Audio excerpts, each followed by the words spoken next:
Arizona consistently ranks among one of the top states where there are deaths due to domestic violence. A local organization released their new report this week and found more than 100 victims to domestic violence. In many of these cases, the perpetrators were men. The crime scenes are just part of the story. Those whose lives were taken are another. Some of these folks that are killed are bystanders. Some of these folks are family members of someone who is impacted by domestic violence. Over the past week, 3 people have lost their lives to domestic violence in the valley. 53-year-old Jose Chagnon is accused of murdering his wife in Avondale Tuesday. Court records show the victim had an order of protection. Sometimes that moment and that piece of paper causes an individual who is using domestic violence to unravel.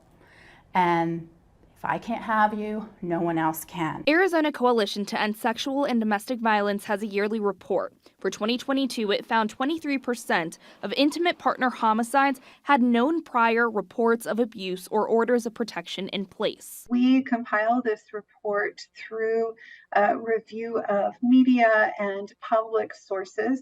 So this is not an official review of crime data. Those who work to prevent domestic violence and provide resources acknowledge the data is not 100% accurate. Not that we're including folks that shouldn't be included, but rather that there are folks whose lives have been taken that might not be on the list. The vast majority of domestic violence cases, about 68%, go unreported. In Chandler Wednesday morning, there was another case of domestic violence. 38-year-old Kevin Holmberg is accused of shooting and killing his pregnant wife, 41-year-old Catherine Holmberg.